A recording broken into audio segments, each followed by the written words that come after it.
নমস্কার বন্ধুরা, আমি আপনাদের astro friend doctor Shri Subrata Acharya, আর আপনারা দেখছেন আমার YouTube channel Shri Subrata astrological consultancy. আপনাদের সঙ্গে আলোচনা করব 31শে জানুয়ারি 2023 মঙ্গলবারের বিশেষ রাশিফল। মঙ্গলবার মানেই হনুমানজির অত্যন্ত প্রিয় বার, তাই দিনের শুরুতেই হনুমানজির উদ্দেশ্যে প্রণাম নিবেদন করে দিন শুরু করুন। সেই সাথে বলবো অবশ্যই আমার ইউটিউব চ্যানেলের কমেন্টস বক্সে জয় হনুমান কথাটি লিখুন।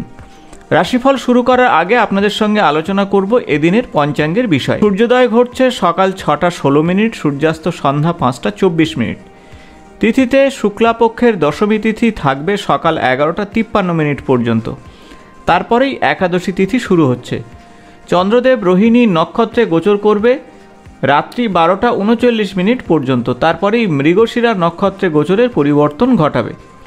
শুরুতেই ব্রহ্মা যোগ থাকবে সকাল 10টা 59 মিনিট পর্যন্ত, তারপরেই ইন্দ্রযোগ শুরু হচ্ছে। চন্দ্রদেব এদিন বৃষ রাশিতে গোচর করছে। ব্রহ্ম মুহূর্ত থাকছে সকাল 4টে 33 মিনিট থেকে 5টা 25 মিনিট। অশুভ ফল আসতে পারে সে বিষয় নিয়ে আলোচনা করলাম। ভিডিও ভালো লাগলে বন্ধুদের সঙ্গে শেয়ার করুন। নিয়মিত আমার চ্যানেলের আপডেট পেতে চ্যানেলটি সাবস্ক্রাইব করে পাশে থাকা বেল বটনটি প্রেস করুন। আজ এই পর্যন্ত, নমস্কার।